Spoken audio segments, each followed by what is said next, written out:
welcome everyone to today's webinar, When Residents Lead, Creating Change by Coming Together Locally. I am thrilled to be hosting today's webinar. My name is Connor Judge and I'm a Managers of Cities with the Tamarack Institute. Before we kind of dive into the presentation, I would like to begin with a land acknowledgement. And so we would like to begin this webinar by acknowledging that we are meeting on Indigenous lands. And as settlers, this recognition of the contributions and historic importance of Indigenous peoples must be clearly and overtly connected to our collective commitment to make the promise and the challenge of truth and reconciliation real within our communities. I'd like to share that I'm joining from Tekaronto, which is derived from the Mohawk expression, trees submerged in water. These lands are colonially known as Toronto. This land is the traditional territory of the Mississaugas of the Credit, the Anishinaabe, the Chippewa, the Haudenosaunee, and the Wendat peoples. I'd also like to acknowledge that Toronto is home to many Indigenous peoples from across Turtle Island and the globe. And by acknowledging these lands and their original stewards, I'm trying to position myself, a white settler, within the social, historical, and political contexts embedded within the lands known as Canada, and as well as I'm commemorating Indigenous peoples' principal kinship to the land. And so we'd love to hear from you in the chat. What lands are you joining from? And my colleague Jamie will actually be dropping a great resource in the chat box. It's nativeland.ca, which is a great open source tool to learn what lands you are joining from. So I encourage everyone to check out that fantastic resource to learn where they're dialing in from if you don't know so already. And now it is my absolute pleasure to introduce today's speakers. And today we are joined by Laura Cunningham-Shpeley, who is the Executive Director of the Edmonton Federation of Community Leagues. And as well, we are joined by Jon Morgan, who is a board member of the Edmonton Federation of Community Leagues, and as well as the president of the Heritage Point League. And I'd also like to introduce our third speaker, who may or may not show up this afternoon, Rak Prasad. Rak had something come up in his life, as things do in our lives, and so we are hoping that Rak will be able to make it, and so we may or may not be seeing from him. Our fingers are crossed. But I'd just like to introduce Rak Prasad, who is the president of the Newton Community League. And so now I'd like to just welcome Laura and Jon. Let's come off mute. How are we feeling today? Good, thank you, Connor. Wonderful. I think what we'll do is let's just hop right into it. I know that we have a presentation in store and as well as a Q&A panel afterwards. And so I'd just like to remind our audience, if you have a question or a burning thought, add that into the Q&A panel, add that to the chat box. We'll have some time at the end of this conversation to explore that. And so what I'd like to do is now I think what we'll do is we'll begin the presentation, but I think really, Laura, what kind of prompted this presentation was a question. And so I'll maybe ask this question and then I'll pass the microphone over to you. And that question was, what are community leagues and how can other municipalities learn from their success in Edmonton? So I'm going to pass it over to you. Awesome. Thank you, Connor, and thank you for your kind introductions today. We are very passionate about community leagues here in Edmonton. And I'm just so excited to talk with you today about the movement in Edmonton. And I wanted to recognize that I am coming from you from Treaty 6 territory here in Edmonton, the land which of the Cree, the Métis, Dene, Blackfoot, and the Saulteaux people. I'd like to start by sharing a video with you what we put together with a woman named Rati and her girls who live in Linwood Community League. It's a beautiful story of a family that came to Edmonton and the value that they saw in the community league and in what that league could bring to their family. We had left everything that our children know. We had left our family in Zimbabwe and the new connections we'd made in Norway. And here we were pursuing a dream in North America, in Canada. A new city can be lonely, intimidating, and finding real connections is hard. I definitely got to know a lot about skating and lots of people through community events, especially like when there's move-a-thons. And also we had a skating program, and that's really how I got into skating. Community leagues are where movements can grow, where we encourage new ways to live, more sustainable ways where we can collaborate to make a better city. It's where volunteers build community. Having activated spaces within a community really contributes to the safety. Having people out and about and walking their dogs or spending time in a park space really adds to the safety in those areas. where kids can find a sports league they can afford. That's right next door. There's a community league in each, neighborhood.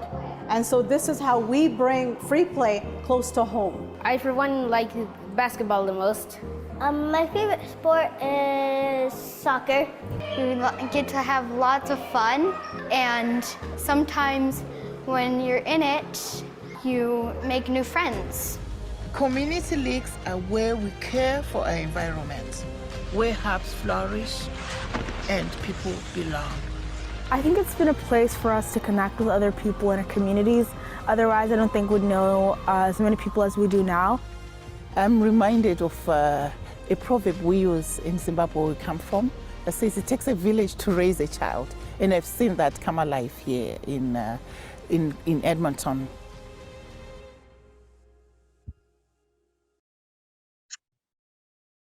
That was a wonderful video, Laura. Yeah, thanks, Connor. It always gets me a little bit sentimental when those kids are talking about the importance of the play that they have so close to home. It's such a big part of what we're all about. But community leagues have been a part of the Edmonton's foundation for like the past 100 years. And I say this because if you're from Edmonton, you assume that every city in Canada has this system. You're surrounded by playgrounds for kids to play in, community gardens, halls, rinks, basketball courts, all within walking distance or a short roll from home. So all of these amenities were built through the commitment of neighbors coming together with a common desire to improve the quality of life for everyone in their community. Next slide there, Connor. And so as you can see from this image, the first league building was built in 1923. And these are places that are built by neighbors for neighbors, where people of all ages come together for recreation, inspiration, and connection. So whether it's a book club meeting, a seed swap, a hockey practice, conversation with your local city councillor, or a community kitchen night, the halls have been central in neighborhoods across our city for over 100 years. The community league system was built out of a desire for a group of residents to have a voice in the development of their neighborhood back in 1917. They were advocating for running water and sidewalks. And then what grew from this group of residents came another group of residents in another part of the city, and then another and another. There was 9 community leagues that formed between 1917 and 1921. And those groups of residents, those individual 9 leagues, decided that they needed a federation that would represent and advocate for their interests. And so the movement has grown across the city to include all Edmontonians in all our neighborhoods. So there are currently now 162 community leagues across the city that are represented by the Edmonton Federation of Community Leagues. So no matter if you rent an apartment, you own a home, you share a place with friends, by virtue of where you live, you belong. So leagues are member-based organizations. They're accountable to their members, but they work in the interests of their neighbors. And they do this by staying really well connected with their neighbors through hosting events, online conversations, surveys, annual general meetings, and so much more. Everybody is welcome. As independent nonprofit organizations, each league has their own set of bylaws.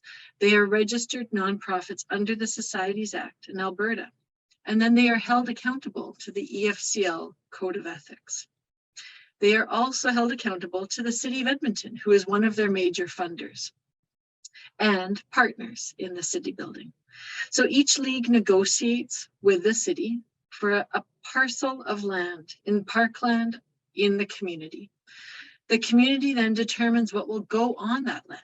So whether that be sports, whether that be rinks, basketball courts, park shelters, community gardens, community halls, this is a vital part of our movement, and one that leagues spend an enormous amount of time, resources, and volunteer capacity to maintain and manage. The important role that the City of Edmonton plays in this system can't be understated. Oh, next slide, please, Connor. Thanks. The city provides a yearly grant to each league for events and programming that is based on a per capita formula. So the city provides access to infrastructure grant funding for repairs and renovations on amenities on the licensed land. The city also provides regular micro-grant opportunities for leagues for different small initiatives and collaborative community events. The city has a team of neighborhood resource coordinators that provide support to community leagues. And they help them to understand the city systems, guiding them through the required permits, the bylaws, helping them to find resources and information at the City of Edmonton. The EFCL years ago, about 25 years ago, advocated to the provincial government to have land be put aside in each league that was identified under what we call the Municipal Governance Act of Alberta. The community leagues are written into the community organization's property tax exemption regulation. So as long as each league is in good standing with the EFCL, in good standing with the city, and as long as they are using their land for public open recreation, then they are tax exempt. And that is a really big piece of the work that leagues do.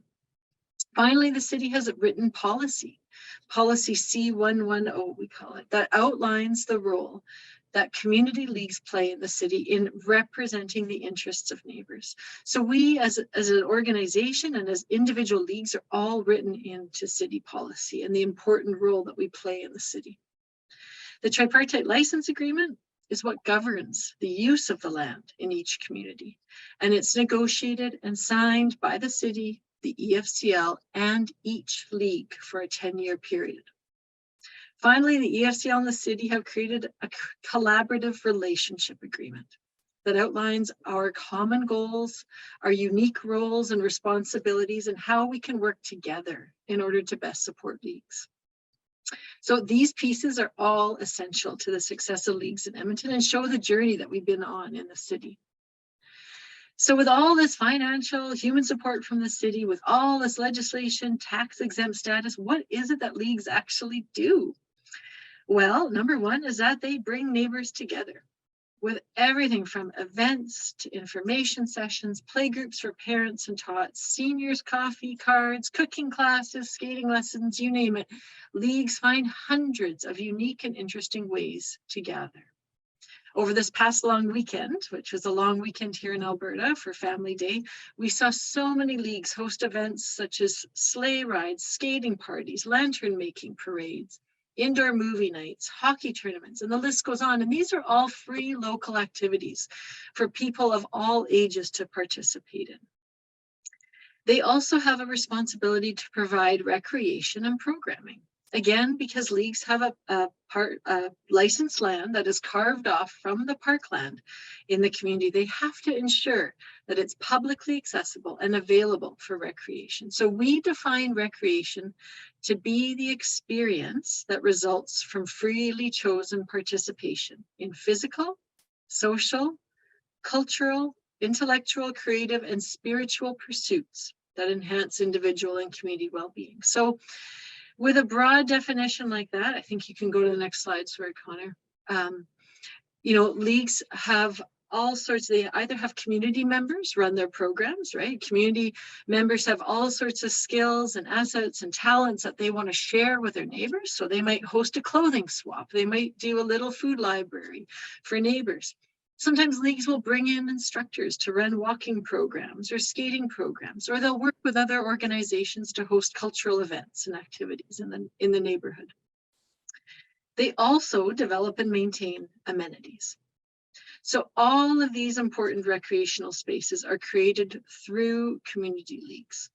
From the needs assessments that are done with neighbors, to building a project for the amenity, to applying for grants, managing that project, Edmontonians look to each other when there is a need for something to be repaired or built.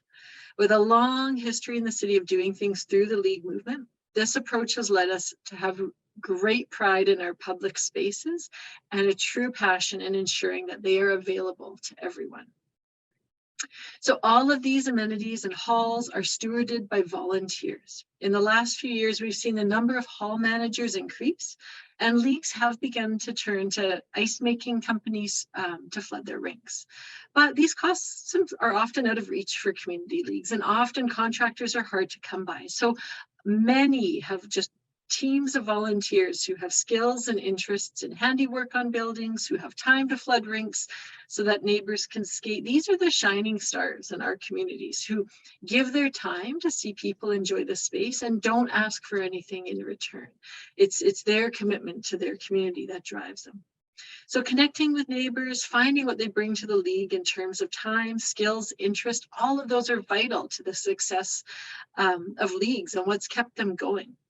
In the far left corner there, you can see in 2021, the EFCL built what we call the Community League Plaza in one of our signature parks in Edmonton.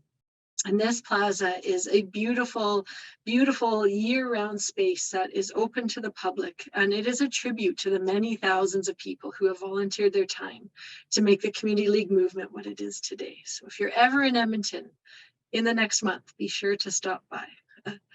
I say that because they're closing the park for major renovations, but we won't get into that. But please, if you're in Edmonton in the next month, feel free to stop by. Finally, leagues also represent community interests. So again, everyone who lives within the boundaries of a league belongs. It doesn't matter where you're from. It doesn't matter what your status in Canada is or what you pay for taxes. Leagues represent all of those people, and they work really hard to get to know them, to understand their concerns, everything from school closures to traffic calming needs, bike lanes, snow removal, playground programs for kids, and so much more. This isn't an easy part of the work of the league, but as representatives that are voted in at the annual general meeting, they have a responsibility to be transparent about their work and accountable to their members. So as members, people have a responsibility to be active in their league, to help provide input as to what should be prioritized, who should lead the organization or community. And then members have the ability to vote at general meetings for those leaders of their community and participate in true grassroots democracy. So to sum up, these are the 5 key ingredients of the movement. You know, land, space, those things matter. Having a place where leagues can provide welcoming, safe opportunities for neighbors to gather is truly, truly vital. Leagues having their own assets, such as a hall that is built or a rink, you know, they own that rink, they own those courts. There's a neighborhood investment in those spaces. And so although with ownership, as many people know, comes a lot of responsibility, it also brings a real pride of place and a commitment of the leaders to the neighborhood. Number 3 is that accountability and transparency are so important when you are voted in by your neighbors. You know, I say this often, this isn't an organization where you get to run off after the board meeting and hide in your corner of the city. You will continue to see your neighbors. You know, as you walk along the street, as you're in a playground, as you're at the coffee shop, and you'll interact with them after you leave the board. So ensuring that there are good policies in place, that there's strong governance structures, help to maintain that positive neighborly relationships, even when the going gets tough. Because it's not a matter of if it's going to get tough, it's when it's going to get tough, because it will get tough. And having good policies and governance and procedures in place is really important. Money matters, grants matter. Having different types of easy to access grant funding is vital to neighborhood-based groups. Keeping it accessible, keeping the outcomes really broad is important. Micro grants are fabulous, unless you have to fill out a 6-page application and a 10-page report. So how can municipalities find creative ways to help support neighborhood groups to measure their success? And then let the people lead. If people feel that they have autonomy and they have the ability to be trusted to make the right decision, they will. There is nothing that a volunteer can't and won't do. Never believe that people won't step up. They will always step up if given the space to do so. So here's a map. I know where you can see all of the community leagues in Edmonton. I know it's a bit hard to see on this slide, but what I want you to notice is how the leagues have grown with the city over the last 100 years. So if you look at the core, at the middle of the city, you can see that each league was really neighborhood level based. And as we get further out in the city, lots of 2 or 3 neighborhoods would come together to form a community league. So over my 5 years with the EFCL, we have supported 4 community leagues to form. So this isn't an old system. This continues to be a vital, vibrant system and a component of our city. So how does the EFCL fit into all of this? Well, the really short answer is, with 162 leagues that are broken down into 12 districts, each district has a district director that represents the leagues in that area. These district directors make up the EFCL board of directors. And as the executive director, I am accountable to that board of directors. And I direct the staff of the organization, who in turn support in so many ways all 162 leagues. So with all of this background, I'd like to pass it now over to Jon, who wears several hats with our organization. He currently represents a district of leagues and sits on the EFCL board. But what he will be speaking with you all today about is Heritage Point Community League, and of which he is the president. Thanks, Laura. That's great. Okay, well, happy Pink Shirt Day, everyone. Thanks so much for having Laura and I talk about this this incredible movement we have among neighbors here in Edmonton. So it's a real, just like Laura said, I thought it was something that it was kind of nationwide, and kind of learning and growing in this movement. I've found that it's a very unique, and we're very lucky to have it here. So I currently sit not only as the board member of Edmonton Federation of Community Leagues, working with Laura and staff there, but I also lead my own community league here in Southwest Edmonton as the president of the Heritage Point Community League in Southwest Edmonton. So there I lead a board of about 12 directors, and yeah, so I took over that community league as president in January 2020, heading up a vibrant, active organization, holding a lot of fun events and programming. We held in-person events like a little bit ahead. We held in-person events like Canada Day, free movie nights, big bin events. Our programming included one of the largest youth programs in the city, babysitting courses, and a neighborhood watch. We largely serve families in the area, aimed at creating in-person spaces for connection between neighbors. In my personal opinion, kind of remain limited to what our board members knew and what our board makeup dictated within our scope. So we knew what we knew, and we didn't know what we didn't know. And so we plan amazing events and programming geared towards the community from our perspective, but at times may have missed some, like seniors and young people without kids, if they weren't represented on our board. So obviously in March 2020, everything changed. We, like so many organizations, were faced with canceling all of our plans for the immediate future. So, but I think, unlike many, looked at this kind of morbid situation as an opportunity to reevaluate how we run our programs and our services and our events. So, and to what end? So our broad goal as an organization is to serve our neighbors, bring our neighbors closer together, and create connections historically, as I said, and we've done this in person, typically in the past. So because of how our organization was run, entirely volunteer driven and community led, we were able to pivot easily from established programming and events to what community emergent response we felt we could deliver within our own capacity. And working our way through this pandemic, like so many others, you know, as volunteers, but also as people with lives outside of the community movement, jobs, full-time jobs, families to take care of, kids to get to school, and the rest, right? So we saw three things: a need to maintain connection, a need to address tangible immediate needs, and a need to have a path back to recovery when COVID was behind us. Next slide. So the first, connection through isolation. So we found uplifting events and ways we could still connect with others. So we organized cookie handouts. We did some online costume art contests, house decorating contests, and community backyard barbecue. Stuff that we could still kind of talk to people through our social media channels and other ways like that. So and kind of be apart from people not necessarily together. So the next one was tangible and immediate needs of our community. So obviously there was a lot of economic uncertainty during that time. People were, you know, losing their jobs or laid off, and there was a need for food in communities and water in our houseless community as well.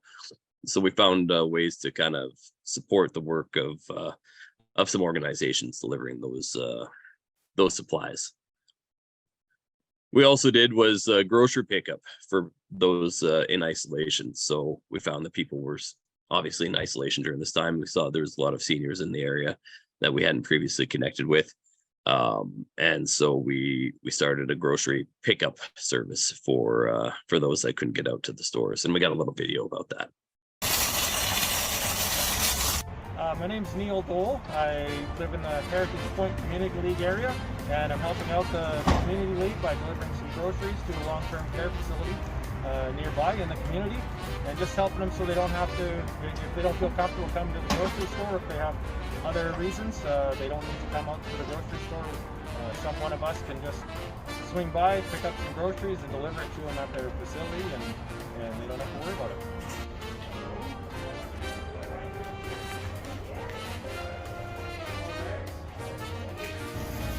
I think with this specific one here, delivering groceries to the long-term care facility, really helps out during a pandemic, especially.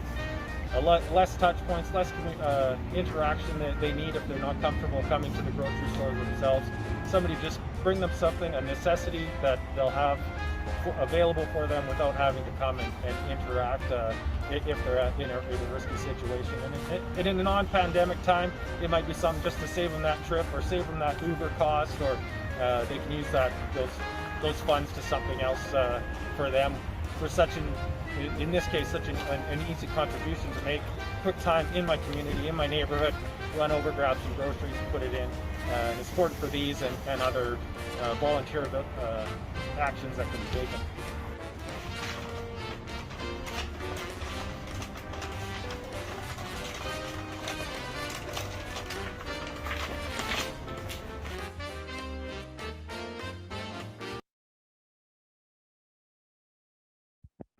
That was Neil, one of our volunteers that we've had since the start of the pandemic. He just took up the call and has been doing that since.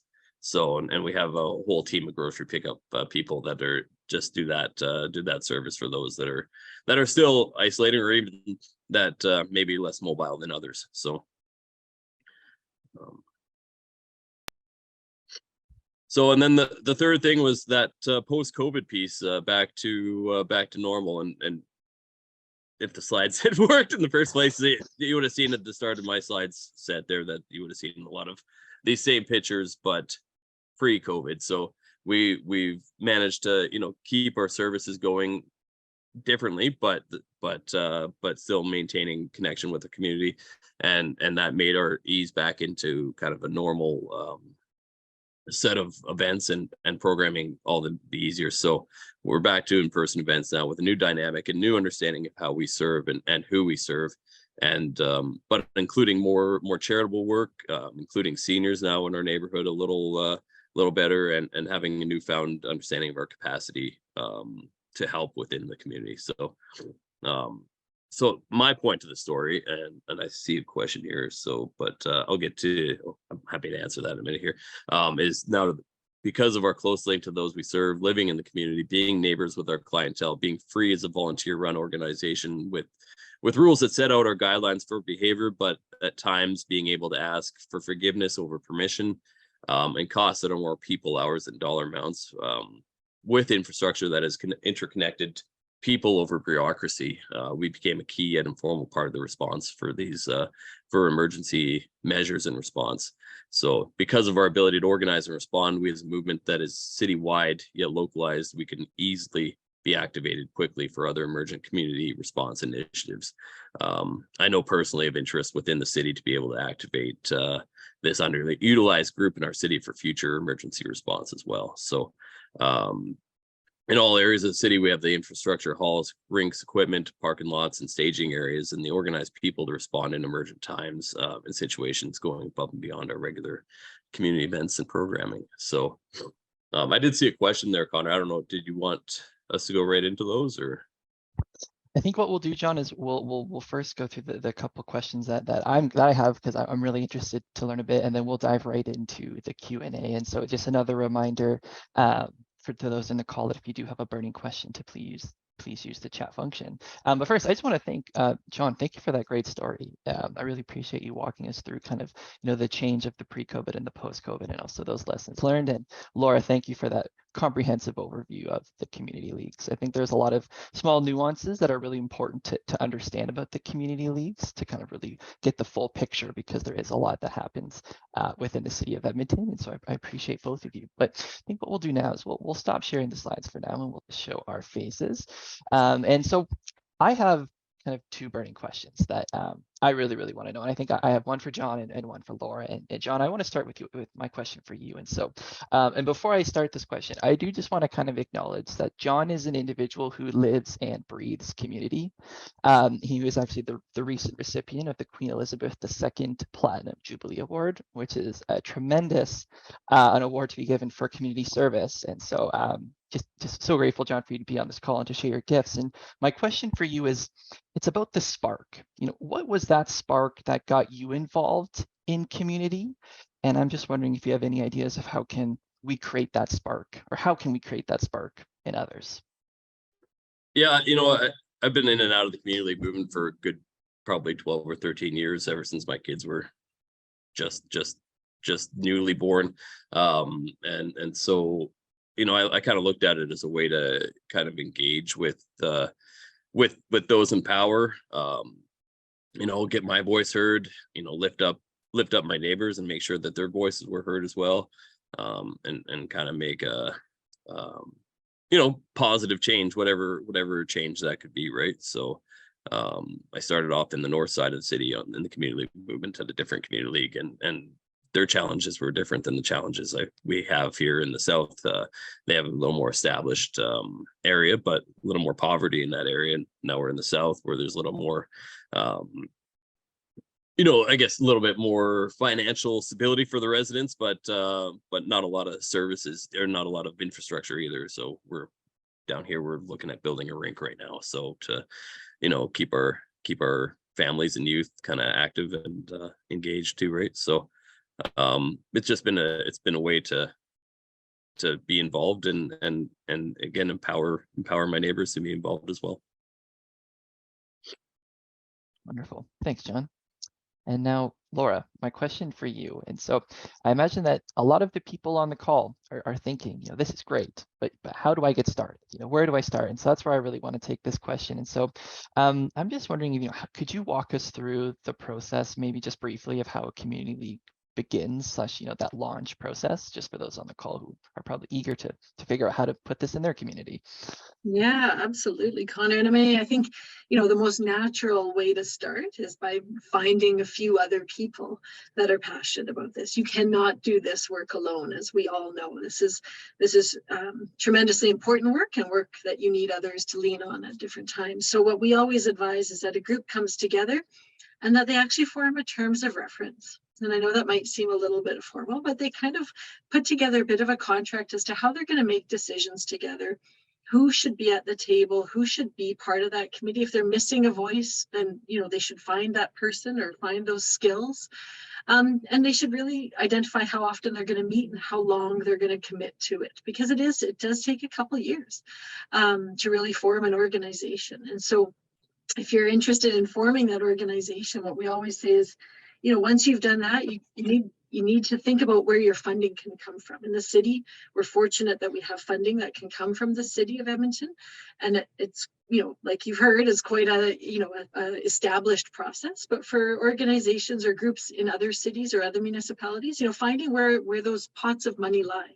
There are big national organizations that do have little grant funding for community groups. Often provinces will have that sort of funding. So you look, but to find that, but also then do a needs assessment in your community. What are the needs in your community? What are you looking for?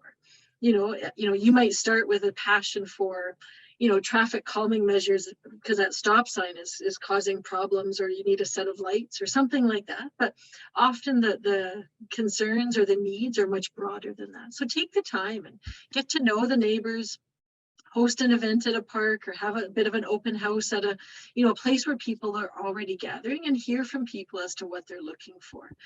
And then that way that'll help to define, okay, you'll get, not only will you get folks that are interested just to come out, so you use different methods such as social media, postering, that sort of thing, but then you'll be able to gather people's interests and form little committees, little subgroups that can focus on some of the different work that needs to be done. So maybe there's a group that says, I'm going to coordinate, gathering kids in the park every Saturday because our kids need something to do. And I am going to gather, I'm really good at grant writing. And so you form that committee. And you identify the different groups, but you have your core group that is the lead, and that's really important. So that's sort of just the basics of it, Connor. I don't want to dive into it too much. We do have a process that we use, but I think, I think it's starting from a core group of people. That's what's always changed the world, right? Yeah. Can I jump in there, Connor? Of course. Yeah, no, I just to kind of add on to that, there's not a lot that it takes to get this going. It seems daunting at times. The Heritage Point Community League, which again, that's my local community league that I'm president of, we operate year round on an operating grant from the city of Edmonton for about $45,000. We do a casino once every couple of years, but really that little bit of money that we get is our base to make things happen. And we put on a Canada Day event that serves I think we had about 500 people to 1,000 people last year.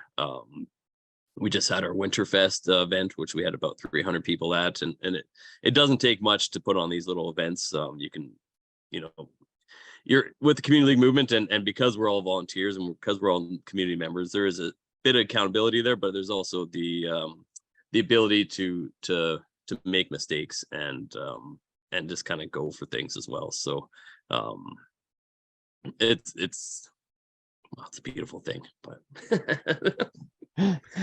No, it really is. And thank you for both for those insights. To me, like from what I'm hearing, is it's really relationships and kind of forming those relationships between residents and within the city and so forth is really what is important. And so I think that's kind of what I heard as the starting point, is first form those relationships. I also like the comment Laurie made about time. I think time is such an integral piece when you're building relationships. I think building relationships within community is akin to planting a seed. It takes time for the seed to germinate and so forth. And so I really appreciate kind of that introductory piece of how you get this started in our own communities. And I'm seeing we have some questions within the chat bar or within the Q&A panel. And so what I think we'll do is we'll pivot to there. I do have a couple more questions that we might dive into because I'm just curious, and I guess I'm the one in the driver's seat, so I guess that comes with that. But the first question is from I apologize if I'm going to enunciate this correctly. It's Shinny. And so thank you for your question, Shinny. And Shinny asks, I would like to ask how you reach the residents to participate or lead events. That may be hard to reach, such as those who face barriers. Are there any incentives involved? And so Laura, maybe I'll start with you first. Yeah, sure. I mean, I think that's always a challenge. Absolutely. And I appreciate, I think it was you, Shini, who asked about alt text. I mean, I think using when we're using social media with the public, right? Having alt text on things, making sure people there's different forms of media, right? So not everyone's going to be on social media. So we always say to leagues, make sure you do have a paper newsletter that goes out once or twice a year that gives people some information. Make sure you do, advertise in multiple different ways so people know. And then if folks need access or assistance, maybe they need a ride to an event or they need help getting into the hall. Not all of our halls are accessible. Most of them were built in the 50s and 60s. And so we're gradually working to make them more accessible. But, let your league know there are things that they can access and funds that they can use to be able to make sure that you can access the dog park, access getting into the hall, use the washrooms, all those things. So I think it's about bringing awareness to community leagues about making sure that they're opening the door. So just inviting people to an event isn't enough. It's saying, come on in and please don't hesitate to let us know if there's an issue. Their role is also to make sure there's as much accessibility as possible, but there's a lot of things maybe they're aware of too. So hope that answers your question. John, do you have any thoughts on that? Well, I think neighbors and community members need to see themselves in us, and you know, the people that we serve need to see themselves in us, right? So there's kind of a deliberateness, I guess, about how we have to, you know, build our organization and as well, right? And so when I started again, I kind of felt that we were with Heritage Point in particular, I felt that we were very white, very middle class, very you know, we all had kids in the school, in the you know, in the local school, and so we were serving that population. But you know, there's whole other areas of people that didn't see themselves in us, right? And so pandemic actually kind of forced our hand a little bit. That we've also been kind of working our way through some inclusion exercises as well. We started doing land acknowledgements at our meetings as well, and you know, trying to change some of the verbiage in our stuff we put out as well. Prime example of that was our Winterfest event that we just had. Instead of having a snowman building competition, we had snow person building competition. And these little things that just kind of let people see themselves in us and see us as a place that they can, you know, participate in. So, but it's an ongoing thing. Thanks, Jon. Yeah, and we've, you know, Connor, we've also, you know, been really intentional about hiring a diversity and inclusion coordinator at the EFCL to really help guide leagues with the work that Jon was just talking about, and build those connections with other organizations across the city too, because that's really important as well, that organizations who do serve, you know, Jon uses the word serve, and I think we have to think about that a little bit, because as community leagues, we are neighbors being with neighbors. There's sometimes that serve mentality, but the idea is that we're all in this together, right? And that's what's unique and different about leagues as nonprofits, is they don't have clients. They're not a serving organization. They're a community organization. It's a different mentality for sure. Wonderful. Yeah, Jon, I like that, you know, they need to see themselves within us, and I think that's really powerful, and I really appreciate those small actions that you've taken, you know, to changing those languages. I think having those actual examples of how to make neighborhoods more inclusive are wonderful, and I think definitely things that people on the call can take away as things to incorporate with the community organizations they work with. Heading back to the Q&A panel, looking at the upvotes. So I see our next most upvoted question is from Lori. And so Lori, thank you for your question. Lori asks, are there any tips or tricks to get buy-in from the municipality? It seems integral for success. Isn't that interesting, Connor? Yeah, I mean, our history is so long and so embedded with each other. I would say that the community league movement hasn't always made the city's life really easy in a lot of ways, because we have active people who are really, you know, interested and engaged and want to be a part of city building. But what I would say is that we then, the result is that we do have higher engagement. We do have ways to not only find out quite quickly what people are thinking, we can motivate and mobilize quite quickly as well.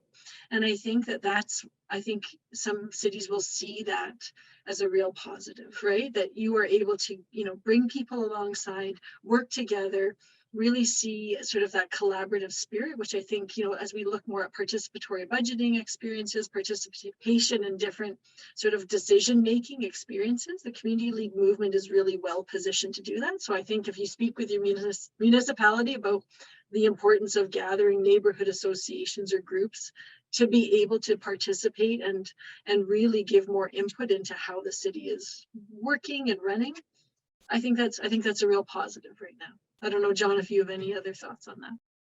I think it's I mean, there's a dollars and cents here thing too, right? So municipalities all over the country, probably, I think there's some people from the States here too that are watching, but you know, they're always looking to save money, and a lot of the value we bring is in our people hours. And, you know, it is kind of a fine line between taking advantage of volunteers, but also kind of relying on volunteers to make things happen, right? And so, you know, I think it's in the city's best interest to you know, to empower residents to kind of bring the services and the events that they want to their neighborhoods, and kind of give up a little bit of that control with the little bit of money, and kind of, instead of, you know, having to kind of centralize it all in the power of the municipality, right? So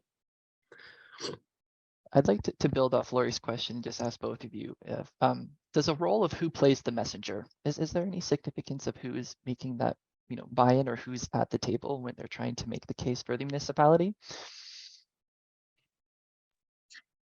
Sorry, maybe keep going. In terms of like, if so, I'm assuming this is from the perspective of municipalities trying to make buy-in from within. So is there any role of residents or other associations or organizations just within your personal experience? Yeah, I mean, I think leaning on, I would say that our elected officials also really benefit from the community league movement. They have the ability to very quickly and easily, like I said, to go and find out at all of these events. They can attend, their public. These are gatherings of people where they can go and meet people and talk to people. So I think if your leadership sees the value of opportunities to connect more easily with residents and engage more easily with residents, that, you know, that will trickle into the administration as well, right? That information back and forth is just more fluid, I would say. Mm-hmm. Yeah. Wonderful, thank you. Looking at the time, we have time for a few more questions. I see. Let's go to one in the chat that Jamie has just shared. And so this question is, volunteerism has declined in many agencies / community groups. How do you engage more volunteers and prevent volunteer burnout for those who volunteer frequently?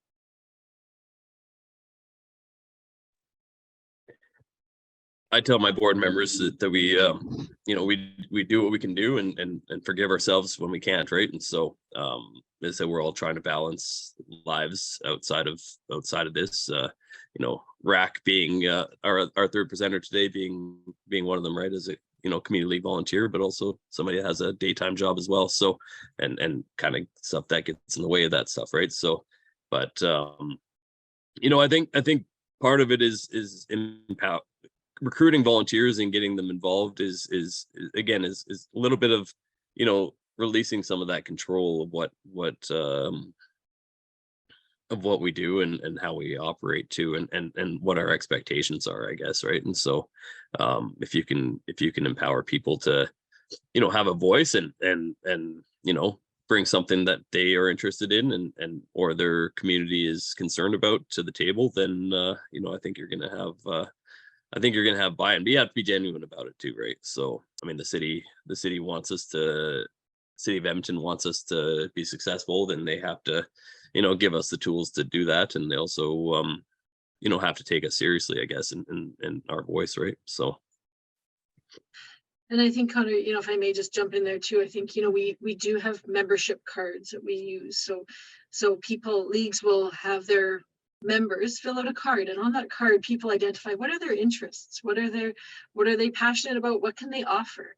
And I think it's really important for leagues to then loop back with those folks and say, hey, I noticed you were interested in this, you know, can you come and offer this? And I think, so to John's point, is like being open to new ideas, playing to people's interests and assets, not forcing them to do something they don't want. I think that's where you see the burnout, is when people, you know, join a board because they're interested in, you know, exercise classes, but then are forced to be the treasurer on the board. That can be a really difficult thing. And sometimes that does happen, but, you know, how do you always make sure that when people, that they're being fed, right? That their soul or their interests are being nourished as part of their volunteer experience, for sure.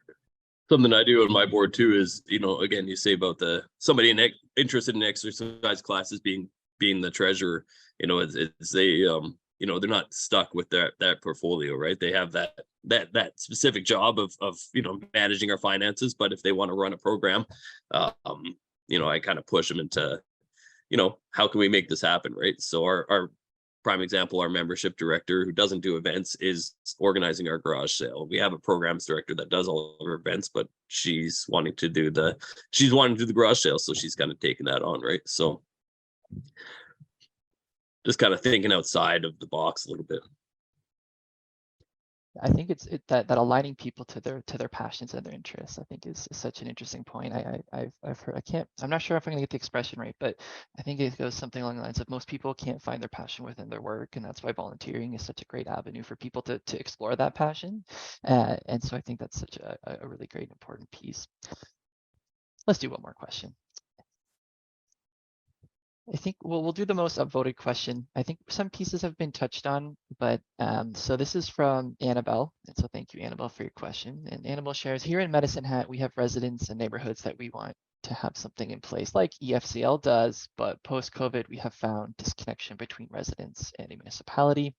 The first part of their question is, how do you maintain, start, or rebuild trust with municipality and residents? You know, I think it's a good question. My thing is maybe going back to kind of what we talked a bit before, was about providing those small opportunities for residents to have a little bit of money to host something local, right? Because whatever happens on their block or at the end of their block in the park is what's going to build those relationships with people. And if the city can be seen to maybe take away some of that red tape around how you need to block off a road and, you know, all X, Y, and Z, and just sort of encourage that opportunity with just a little bit of money, like $500 is tons for a barbecue. But then that way people get to know each other, and maybe there's a sign that says, hey, this money came from the municipality, right? And so to John's point, you know, you're taking some of the work off the municipality. The municipality doesn't have to host an event in that area because the group of people are coming together to do that. So, you know, some of those little micro grants I think are vital in just sort of building trust with having very little reporting requirements. Maybe it's a couple pictures on social media and a tag on it that says, thanks to Medicine Hat. You know, we really appreciated the money for us to get together as neighbors. But that's where it starts. That's where that trust starts, that relationship develops. Maybe someone from the city joins and just, you know, sits there and has a coffee with people and gets to know what's going on in that part of the city, because that's where the relationships will happen, not at City Hall. It'll happen on the street at block level. So.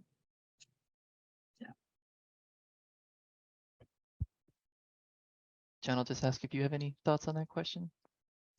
Yeah, as Laura kind of alluded to earlier, I wear multiple hats, and one of those hats is a city employee as well. And so I do find that, you know, at times we, you know, city employees and the, you know, the public employees bring a lot of expertise and knowledge and good insight into what we do, but we also don't know everything. And sometimes we kind of forget that. And so it's important, as said, to engage genuinely with the people on the ground at a ground level, you know, face to face, be out there with the community that we serve. So as city employees. So if that can happen, I think that trust can be built. So wonderful. I think, you know, if I had to recap kind of some of the key points I've heard, is really meet residents and community where they are.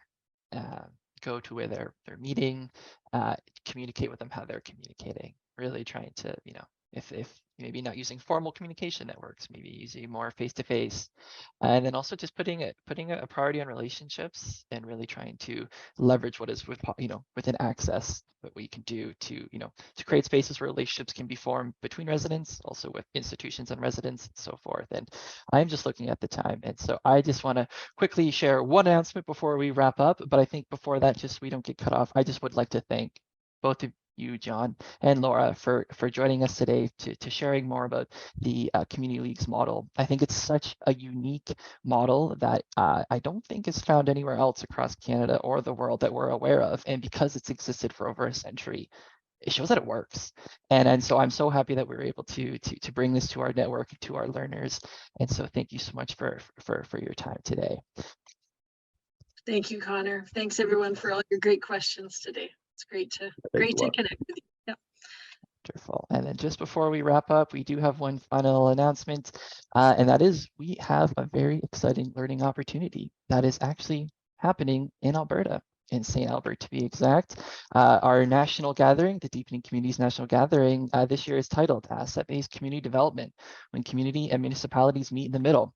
What personally excites me about this workshop is we always talk about how we need to avoid a bottom or a top-down approach, and we always encourage that we need to have this bottom up. But where do they meet? I think as much as we want to have a world where everything is bottom up, I think just given the colonial power structures that we're working within, that's not possible. Maybe not ever, but currently it's very unlikely to change. So what can we do within our current system to then meet in the middle? What does this space look like? How can communities work alongside institutions and other organizations to achieve the goals that they want to see within their community? And that's what we're really going to be exploring at our workshop today, or at their annual event this summer. And so it's going to be a really exciting, lots of workshops, really insightful speakers. Just wanted to just kind of give this give the promo piece, because this is part of the great work that's happening in Alberta. And there are a lot of other great projects happening in Alberta, which we'll be hopefully trying to capture along this journey. And so if you are interested in learning more about this event, please visit our website. I believe my colleague Jamie has dropped the chat or the link to learn more about that in the chat as well. You can also reach out to me or anyone at the Tamarack Institute if you do have any other questions. We hope to see you there. On that note, it's 2 o'clock on the dot. Let's wrap up here. Thank you once again, everyone, for joining us this morning, this afternoon, wherever you are dialing in from. We appreciate you being here.